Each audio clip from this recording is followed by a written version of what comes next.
मोहतरम नादरीन आदाब।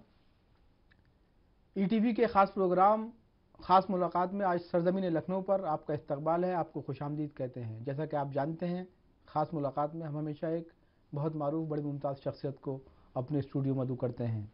आज हमारे साथ बहुत अहम शख्सियत, हुकूमत उत्तर प्रदेश के बहुत अहम वज़ीर मोहतरम मोहसिन रज़ा साहब मौजूद हैं। हम उनका इस्तकबाल करते हैं। आदाब।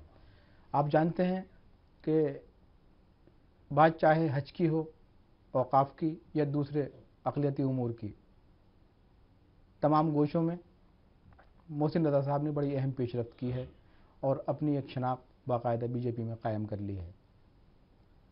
आइए गुफ्तगू के सिलसिले को शुरू करते हैं और करते हैं मोहसिन रज़ा साहब से कुछ अहम सवालात। मोहसिन साहब, बहुत शुक्रगुज़ार हैं कि आपने हमारे स्टूडियो आने की ज़हमत गवारा की। शुक्रिया। ज़ाहिर है कि मोहसिन रज़ा एक बड़ा अहम नाम है बीजेपी इक़्तिदार का, बिलखुसूस उत्तर प्रदेश के हवाले से। जिस वक्त आपको ये मनसब अता किया गया, वज़ारत सौंपी गई, तो बड़ी उम्मीदें थीं और उन उम्मीदों पर आपने पूरा उतरने की कोशिश भी की है खातिर खा।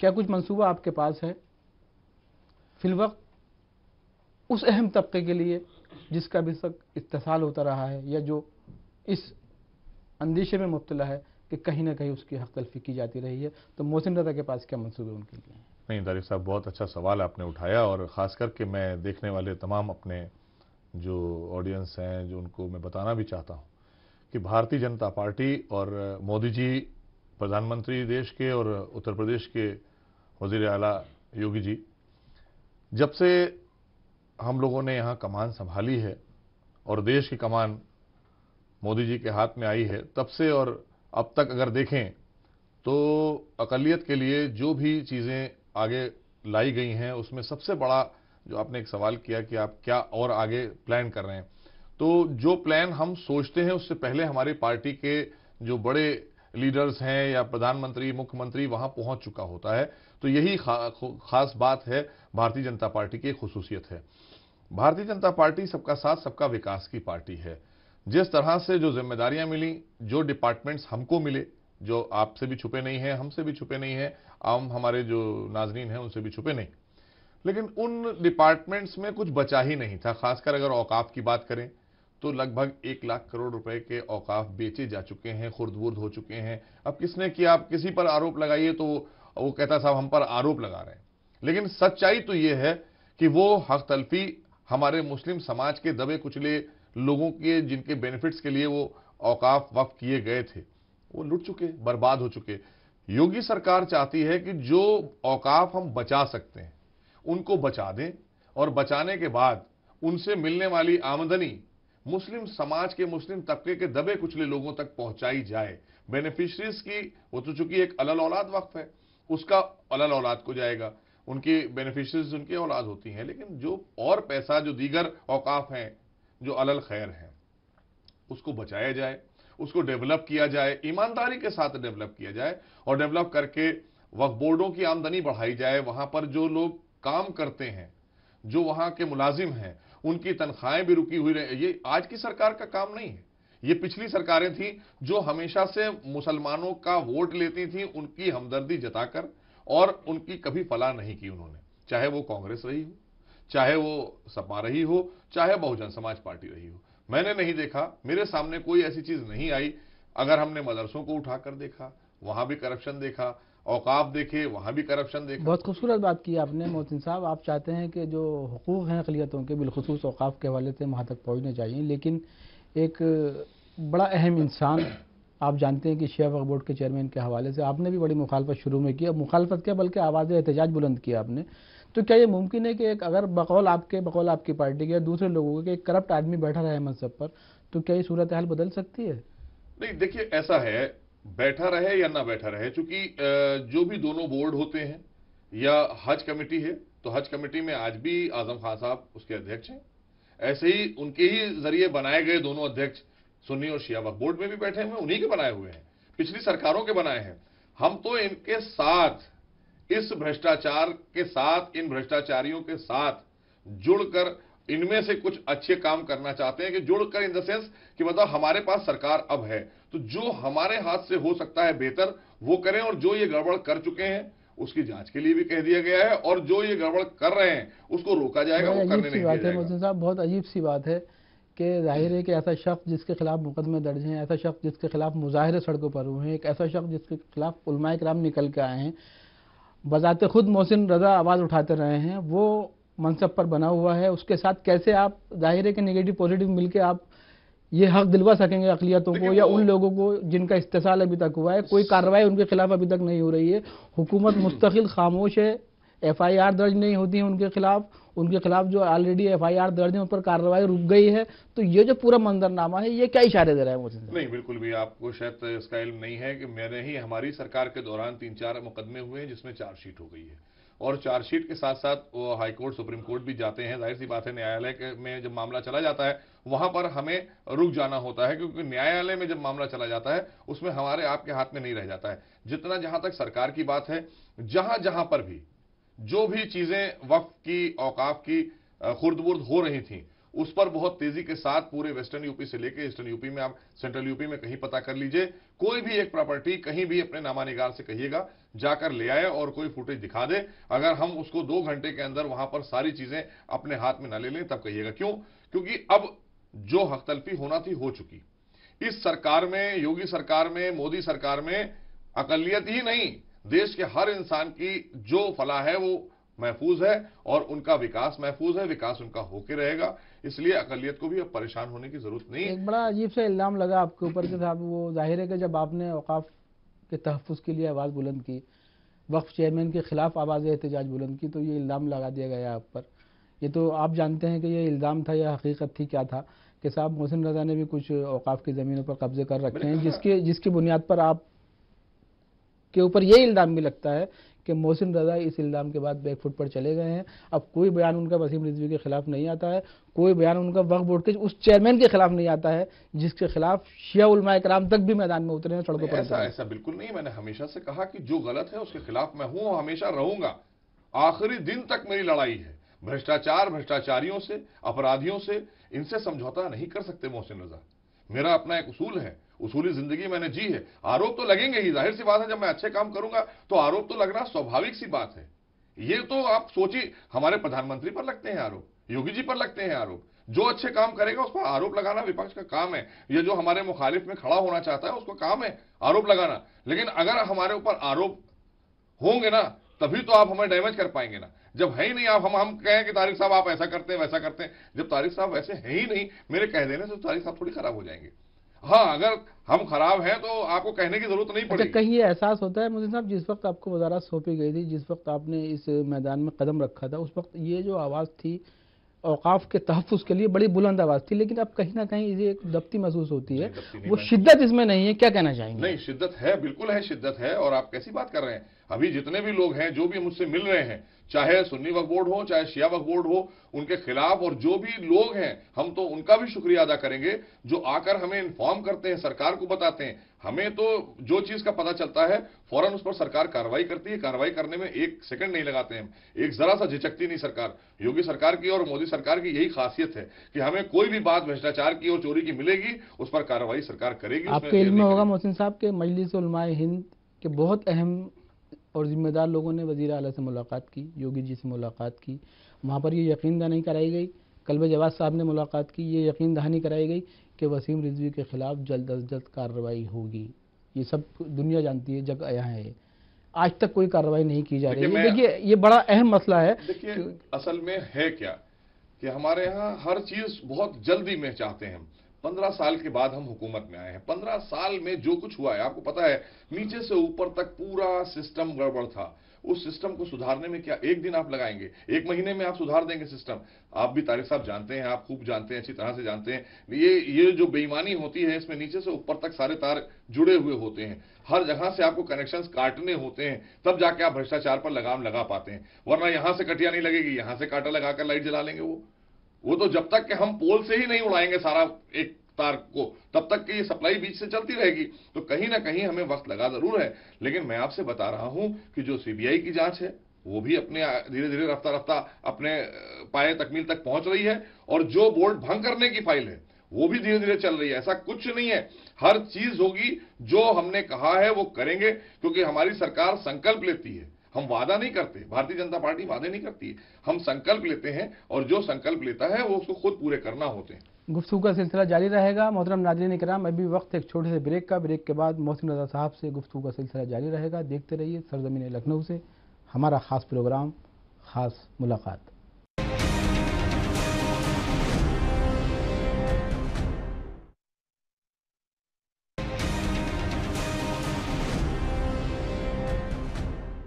नाज़रीन, जैसा कि मैंने अर्ज़ किया था कि उत्तर प्रदेश हुकूमत के बहुत अहम वज़ीर मोहसिन रज़ा साहब तशरीफ़ रखते हैं। आइए गुफ्तगू के सिलसिले को दराज करते हैं, उनसे करते हैं कुछ और सवालात। मोहसिन साहब, बहुत खूबसूरत गुफ्तगू आप फरमा रहे हैं। बीजेपी हुकूमत के ज़ाहिर अपने नज़रियात हैं, अपने मौक़िफ़ हैं, और अपने मैनिफेस्टो में जो कुछ भी उन्होंने किया था वो एक रविश थी जिस पर वो अमल पैरा होने की कोशिश कर रहे हैं। वसीम रिजवी के साथ खिलाफ कार्रवाई नहीं हो पाती है, कोई बात नहीं है, लेकिन एक गोशे ये भी आता है कि वसीम रिजवी ने ख़ुद को महफूज करने के लिए या बीजेपी को गुमराह करने के लिए या मोहसिन रज़ा जैसे लोगों की आवाज़ों से बचने के लिए, उलमाए किराम से ख़ुद को अलग करने के लिए योगी जी का दामन पकड़ लिया है और उसमें उन्होंने सहारा लिया है बाबरी मस्जिद जैसे अहम कज़िए का जो अदालत उज़्मा में है। तो देखिए, ये एक तरफ तो आप ये कहते हैं कि ये बहुत करप्ट आदमी है, इसके ऊपर बदउनवानियों के बहुत इल्ज़ाम है। एक तरफ वज़ीर आला उसके साथ मुलाकात करते हैं, उसको संतावना देते हैं, ये कहते हैं कि साहब हम हमेशा आपके साथ हैं, हमेशा आपके साथ रहेंगे, बकौल जो कुछ बयानात आए हैं। तो देखिए, ये जो एक मंजरनामा है, ये बात आपने कही जारी साहब, देखिए इसमें कोई दम नहीं है। ये बात अपने आप में बिल्कुल कोरी बकवास की बात है कि योगी जी ने ऐसा कहा हो। मैं नहीं मानता, क्योंकि वो मुख्यमंत्री हैं, जो भी मिलने जाता है उनसे वो मिलते हैं। मिलना आप चाहें, आप किसी को मिलने के लिए टाइम लेंगे क्या? मिलने का टाइम नहीं देंगे। लेकिन ये कह देना कि साहब आप जाएं, आपके साथ जो भ्रष्टाचारी है उसको बचाने के लिए हमारी सरकार में कोई तैयार नहीं है, चाहे कोई भी हो। आप अपनी बात कहिए, बात कहने के लिए तो लोग अदालत भी जाते हैं, अदालत भी बात सुनती है, अपॉर्चुनिटी आपको दी जा सकती है, लेकिन कार्रवाई नहीं रोकी जाएगी अगर आप गलत हैं। तो ये आप मान के चलिए, मैं आपसे कह रहा हूं कि आप बार बार जिस तरफ बात कर रहे हैं, उनको कतई तौर पर उन्होंने जो भी भ्रष्टाचार किया है, आज नहीं, कल नहीं, परसों नहीं, मैं आपको लिख के दे दूं, आपके टीवी चैनल के माध्यम से मैं कह रहा हूं, उन्होंने अगर गलत किया है और जो चीजें सिद्ध हो रही हैं उसमें उनको जेल जाना होगा, क्योंकि वो उन्होंने मुस्लिम समाज को लूटा है, गरीब तबके को बर्बाद किया है, वो उनकी बेनिफिट्स को उन्होंने जाती तौर पर इस्तेमाल कर डाला या लोगों के फायदे पहुंचाने के लिए, अपने को बचाने के लिए इस्तेमाल किया होगा। इस सरकार में चलेगा नहीं, किसी के साथ नहीं चलेगा, कोई भी हो, चाहे वो मदरसा बोर्ड में हो, चाहे वो वक्फ बोर्ड में हो, चाहे हज कमेटी के लोग हो, कहीं भी जो भी वेलफेयर के काम में जिन्होंने भी अड़ंगा लगाया है, भ्रष्टाचार किया है, चोरी की है, उनके खिलाफ कार्रवाई होगी सरकार में। ये कतई तौर पर नहीं हो पाएगा कि कार्रवाई नहीं होगी। ये मैं आपसे बार बार कह रहा हूं। आप एक ही नाम को फोकस कर रहे हैं, एक ही नहीं, बहुत से लोग हैं, उनके साथ जो लोग शरीक हैं उनको भी जेल जाना होगा। उनके साथ जो लोग शरीक हैं, जाहिर है बड़े अहम वजीर की सरपरस्ती उन्हें हासिल रही है, जिसने आप तक को ये भी कह दिया है किताब ये खैराती मंत्री हैं, खैराती मिनिस्टर हैं, तो जाहिर है सरपरस्ती रही है उनकी भी। मेरा इशारा आप समझ सकते हैं। बगैर सरपरस्ती के इतनी दूर तक भ्रष्टाचार नहीं हो सकता। हमारी सरकार में भ्रष्टाचार करके दिखाए कोई भी दिखाए, हमारी सरकार में कोई भ्रष्टाचार करके दिखाए। हमारे राष्ट्रीय अध्यक्ष ने साफ तौर पर कहा हुआ है कि भ्रष्टाचार आपकी आखिरी गलती होगी, तो आखिरी गलती होगी। हमारे यहां कोई मतलब ही नहीं है भ्रष्टाचार का। हमारी सरकार, हमने देश से वादा किया, देश से संकल्प लिया है प्रधानमंत्री ने कि हम भ्रष्टाचार मुक्त देंगे, गुंडाराज मुक्त देंगे, विकास करके देंगे। वो कर रही है सरकार हमारी।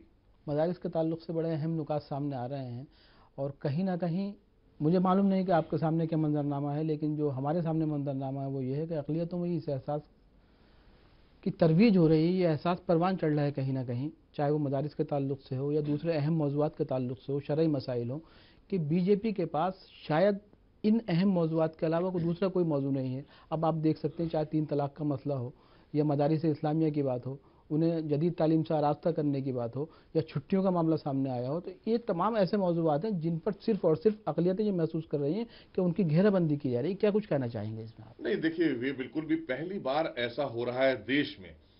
सन 47 से लेके और आज जब मोदी जी की सरकार आई देश में, इसके बाद जाकर कहीं अक़लियत की तरफ किसी ने सोचा है? भारतीय जनता पार्टी और मोदी जी की सरकार ने, उत्तर प्रदेश की योगी जी की सरकार ने पहली बार अक़लियत को मुख्य धारा से देश की जोड़ने की बात की। तो मुख्य धारा से जोड़ने के लिए उन्होंने एक नारा दिया कि एक हाथ में कुरान मुख्य और धारा एक हाथ में लैपटॉप होना चाहिए। मोहसिन साहब, मुख्य धारा का कंसेप्ट क्या है बेसिकली? मुख्य धारा में क्यों नहीं मानता है मुसलमान? मुख्य धारा की बात यहाँ पर जब आप मुसलमान कहाँ पर मुख्य धारा में नहीं है? नहीं है ना, मैं बता रहा हूँ आपको, नहीं है तारिक साहब, बहुत अच्छी सवाल आपने किया।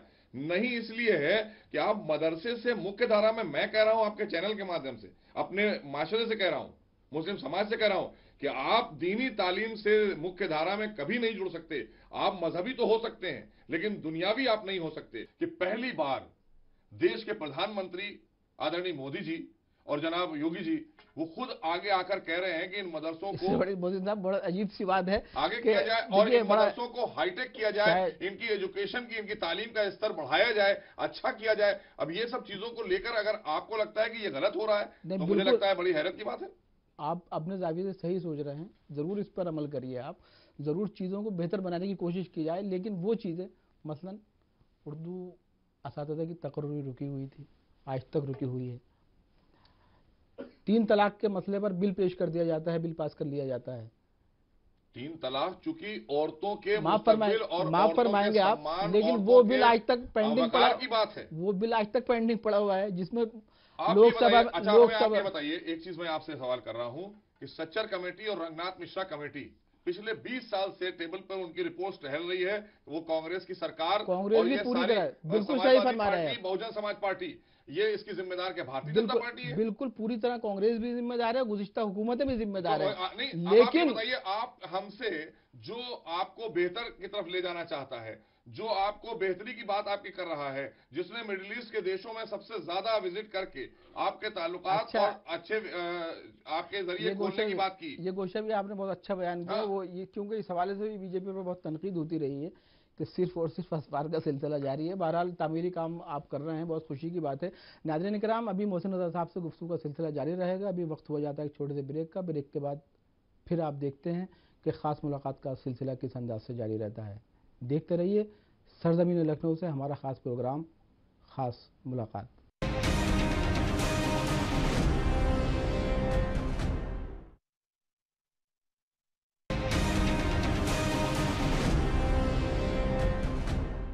नाज़रीन, ख़ास मुलाकात में हम एक बार फिर आपको खुशामदीद कहते हैं।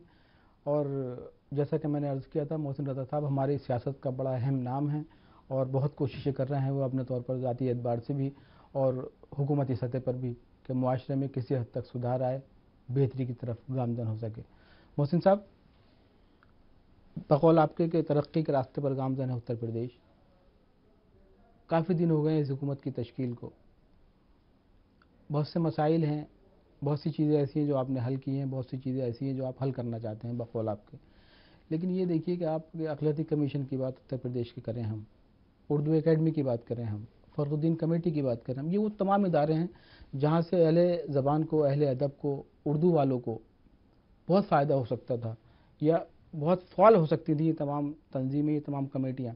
लेकिन इतने तवील अरसे के बावजूद भी जमूद तारी है, एक चेयरमैन तक का इंतखाब आप लोग नहीं कर पा रहे हैं। बिल्कुल आपने सही बात कही है कि जिस तरह से पिछली सरकारों ने, मतलब एक कहावत है कि बड़ी भोंडी सी है कि बंदरबाट करी थी कि इसको दे दिया, उसको दे दिया, उसी का नतीजा है। हम धीरे धीरे उन चीजों को फुलफिल करेंगे क्योंकि ये सरकार 5 साल की नहीं है। मैं तारिक साहब आपको बता दूं कि ये सरकार 5 साल की बिल्कुल नहीं है। ये सरकार अभी इसकी कोई मियाद नहीं है। इस पेशन गोई की खैर जरूरत भी नहीं है। मगर देखिए, मैं चाहता हूं अगर मोहसिन रज़ा जैसे लोग अच्छा हो, उस जगहों का मुस्तकबिल अच्छा होना चाहिए जहां पर पहले गड़बड़ियां हुई हैं, वहां पर ऐसे लोगों को बैठाला जाए कि जो सरकार चाहती है और जिस तरह से आपने बात उठाई वो चीज पूरी होना चाहिए। अच्छा, 3 महीने पहले भी यही सवाल उठा था तो उसमें भी यही कहा था साहब बस 1 महीने के अंदर हम 2017 में ही मुकम्मल कर लेंगे इस पूरे प्रोसेस को। देखिए आप 2018 में आ गए हैं, आप ही क्या बकौल आपने कहा ना कि बहुत सी चीजें होती हैं, डॉक्टर हर चीज को अच्छा करना चाहता है लेकिन कभी कभी एक मर्ज को वो ठीक कर पाता है, दूसरा मर्ज उसमें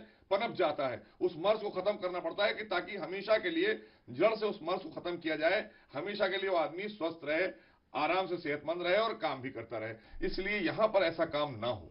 बाखुदा मैं बता रहा हूं आपको कि यह सरकार कतई तौर पर संजीदा है और हम जो फैसले करेंगे वो मील का पत्थर साबित होंगे, कभी कोई उंगली नहीं उठा सकेगा।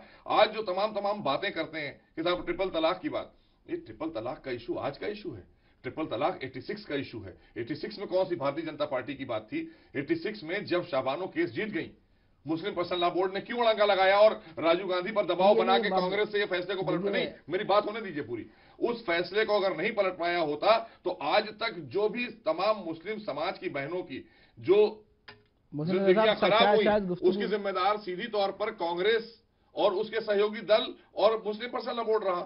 देखिए तो आप इस तरह से जो आदमी वेलफेयर ही नहीं चाहता, मुस्लिम पर्सनल लॉ बोर्ड तो बना लिया लेकिन मुसलमानों का वेलफेयर नहीं करना है। बहुत माजरत के साथ मैं अर्ज कर दूं आपसे कि जाहिर है कि आपको वही गुफ्तगू करनी चाहिए जो सियासी लोग करते हैं अपनी पार्टी के हवाले से, कोई बुराई की बात नहीं है ये।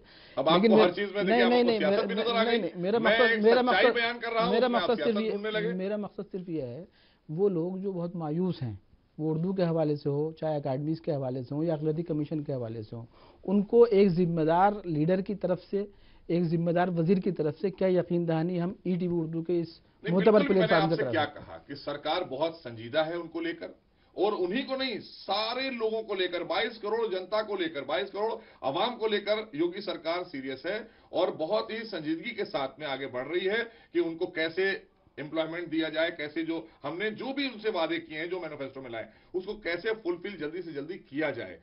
एक बड़ा अहम मसला सामने आया है कि ख़वातीन के जो महरम के साथ जाने का मामला था, उसमें अब आपने कुछ तब्दीली की है मरकज़ी हुकूमत ने, तो उस बाब में क्या कुछ कर रहे हैं आप? अगर ऐसा कुछ गोशा निकल के आता तो क्या इसमें उलमाए किराम से मशवरा किया जाएगा? या आपने जो बात पूछी, देश के प्रधानमंत्री आदरणीय मोदी जी ने इस बात का ऐलान किया है मन की बात में। आप क्या समझ रहे हैं कि देश के प्रधानमंत्री ने यूं ही ये बात कह दी? बहुत जिम्मेदार देश के प्रधानमंत्री, पूरे देश के प्रधानमंत्री, उन्होंने बात कही तो उन्होंने उलमाओं से भी और तमाम बुद्धिजीवी लोगों से इस पर बात करने के बाद ये फैसला लिया। और मैं भी बैठा हूं यहां पर आपके चैनल पर, आप भी बैठे हैं, इसमें शरई कोई कबाहत नहीं है। अब देखिए ये स्टेटमेंट दिया जा रहा है कि साहब वो औरतों के साथ महरम का होना जरूरी। अरे भाई आप कहां से ये ले आए? आप वहां जब हम हज करने जाते हैं, मेरे घर के लोग भी हज करने गए, आपके घर के लोग भी हज करने गए, वहां पर किसी तरह की कोई रिस्ट्रिक्शंस नहीं होती। हम यहां रिस्ट्रिक्शंस क्यों लगाने लगते हैं? हमारी समझ में नहीं आता है कौन सा इस्लाम वो माना जाए जो कुरान में है या वो माना जाए जो मौलवी दे रहा है। आप बता दीजिए मुझे। नहीं, बिल्कुल कुरान की रूह से ही चलना चाहिए, कुरान की रूह से ही फैसले होने चाहिए। लेकिन ये जो सवाल उठ रहा है ये किसी एक आदमी का नहीं है, ये तो उलमा की सफ़ों से उठ रहा है।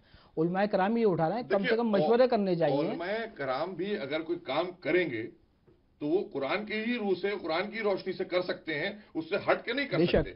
मैंने कहा ना कि फतवा दे देना अलग चीज है, लेकिन फतवा कुरान से मिलाया जाएगा। क्योंकि अच्छा, खादिमुल हुज्जाज की हैसियत से बड़ा खलफशार था गुज़िश्ता दिनों में रहा है, और इस मरतबा ये बात भी उठ रही है कि जो ये ख़वातीन जा रही हैं, ये खादिमुल हुज्जाज के ज़ुमरे में जो लोग जाते हैं उसमें भी औरतों की नुमाइंदगी, तो उसमें क्या कुछ आपने प्लान किया है? नहीं, बिल्कुल भी जो औरतें, भाई देखिए बहुत सी मौलिमा होती हैं, मौलिमा भी तो होती है ना, वो अगर जाएंगी तो जाहिर सी बात है वो वहां पर ज्यादा बेहतर तरीके से इन औरतों के ग्रुप को हैंडल कर सकती हैं। और उनके साथ में अगर असिस्टेंट के तौर पर हमें कुछ मर्द भी देना पड़ेंगे, क्योंकि हज के दौरान मर्द और औरत का कोई मतलब नहीं रह जाता। वहां जब आप हरम में चले जाते हैं तो सब एक सफ में खड़े हो जाते हैं। इसलिए वहां पर इंतजामात के लिए सरकार पूरी तरीके से संजीदा है और किसी भी इंतजाम को कमी नहीं रहे इसकी जिम्मेदारी सरकार लेती है। कोई भी किसी तरह की, चाहे उनकी ट्रैवलिंग की हो, चाहे उनके ठहरने की हो, चाहे उनके खाने पीने की हो, जो भी जिम्मेदारी सरकार के ऊपर आयद होती है वो सरकार बखूबी अंजाम देगी।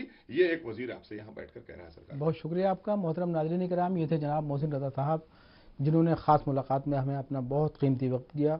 हमें एहसास है कि गुफ्तगू तशना रह गई, लेकिन इस उम्मीद के साथ कि उनको आइंदा किसी मौके पर फिर अपने स्टूडियो ज़हमत दी जाएगी और उनसे किए जाएंगे कुछ ज़रूरी सवालात। हम शुक्रगुज़ार हैं मोहतरम वज़ीर जनाब मोहसिन रज़ा साहब के। बहुत बहुत शुक्रिया। शुक्रिया।